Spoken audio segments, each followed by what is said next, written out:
Baik, pasca banjir adalah fasa paling kritikal buat masa ini. Biarpun banjir mungkin sudah surut sepenuhnya, tinggalan bencana itu juga bukan mudah untuk ditangani. Segala jenis sampah sarap, bawaan air, perabot dan barangan elektrik rosak serta selut sehingga 2 kaki tingginya. Wartawan Firdaus Azil ke tapak transit pengurusan sampah di kampung RTB Bukit Canggang untuk melihat pengurusan sisa yang cekap, bersih dan mesra alam sekitar menggunakan Asia. Teruskan Firdaus.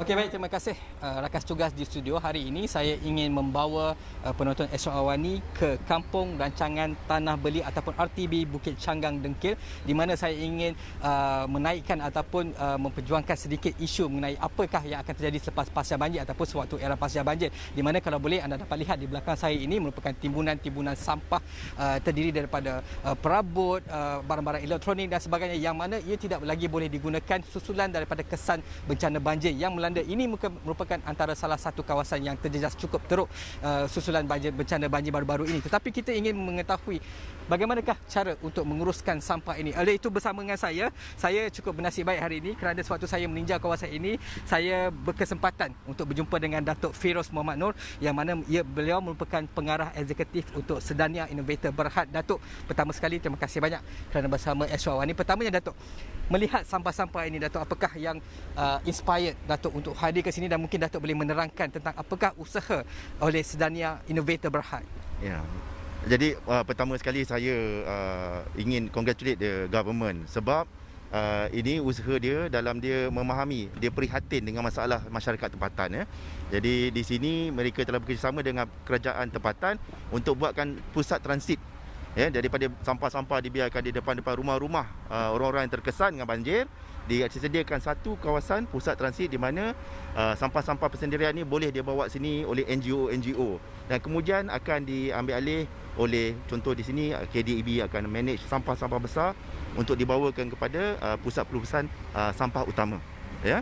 Dan jadi sini kami juga mengambil peluang ini untuk bekerjasama memperkenalkan kepada Kerajaan Persekutuan, Kementerian Alam Sekitar, yang kita ada teknologi yang kita boleh terapkan dalam usaha menangani sampah-sampah itu, utama sampah-sampah yang ada berbau busuk, ada bakteria yang boleh menyebabkan unsur-unsur isu kesihatan dalam masa depan ini ya.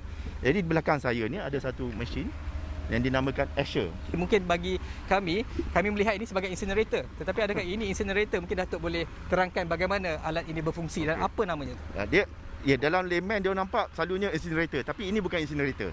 Incinerator dia ada api dan dia ada pembakaran. Pembakaran maknanya ada pelepasan asap yang mungkin ada setengah berpendapat pencemaran udara. Di sini pyrolysis ialah tanpa api. Jadi dia lebih kepada pembakaran dengan high temperature treatment. Dia lebih kepada macam oven. Dia tak ada api. Jadi dia bake, dia dry, certain condition, dia akan hancurkan barang-barang itu jadi abu. Jadi kita dekat sini, kalau kita boleh tengok pun, asap pun dia lebih kepada vapor, macam vape yang orang duk isap sekarang ni. Dia lebih kepada vape daripada water punya content ya. Mungkin Datuk boleh tunjukkan sedikit ciri-ciri mengenai, sebab saya perasan bunyinya pun tak ada. Dengar bunyi macam bunyi asap sikit. Jadi ini cukup boleh kira pencemaran bau pun dia berjaya buat, pencemaran udara pun dia boleh buat, pencemaran bunyi pun dia boleh selesaikan Datuk. Mungkin Datuk boleh tunjukkan sedikit. Kalau ini saya akan kena jemput kepada rakan kongsi saya, Encik Pang daripada Pamrai. Ya, saya daripada Sedania dan rakan kongsi saya Pang daripada Pamrai boleh lebih teknikal sikit dalam penjelasan apa Asher dan spesifikasinya. Okey. Terima kasih. So, mesin ini dinamakan Asher, menukarkan sisa pepejal menjadi abu tanpa menggunakan sebarang bahan api, tanpa sebarang pembakaran.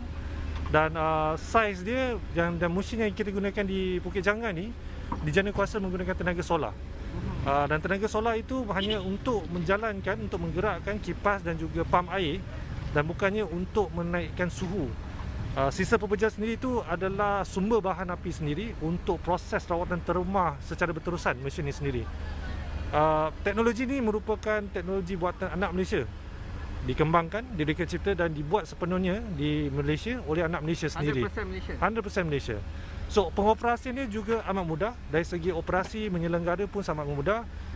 Orang-orang kampung kemudiannya dengan program yang di komuniti yang kita adakan bersama Sedania dan juga Kementerian Alam Sekitar ni, seterusnya akan dilakukan bersama dengan komuniti tempatan di mana kita boleh melatih pekerja-pekerja, orang-orang tempatan di sendiri, penduduk sendiri untuk mengurus dan menyelenggarakan mesin ini dengan sendiri.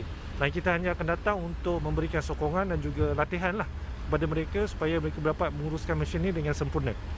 So kalau tengok pada ruang yang diperlukan, ruang tapak yang diperlukan, kalau unit model solar ini, kalau dibandingkan, kalau kita boleh parking Myvi sebiji, kita boleh parking mesin ni lah.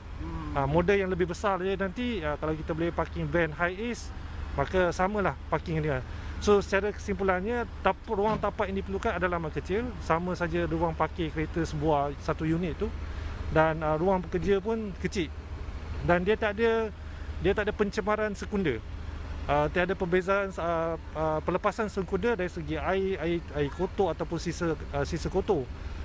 Tinggalan proses rawatan terma ni hanyalah abu yang boleh diguna pakai sebagai bahan penambah baik tanah ataupun ditambahkan menjadi bahan baja, dan juga boleh digunakan abu tu juga boleh digunakan sebagai bahan binaan untuk membuat batu bata, membuat jalan dan sebagainya lah. Difahamkan selain pada ini ada juga beberapa lokasi lain yang mungkin akan diletakkan alat seperti ini ataupun Asia namanya. Asia ni. Jadi mungkin Datuk boleh elaborate sikit.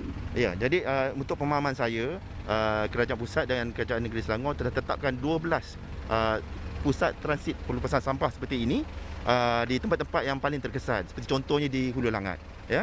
Jadi kita pun sekarang ni tengah bersama dengan kerajaan alam sekitar nak tengok macam mana nak bawa satu unit seperti ini di Hulu Langat juga.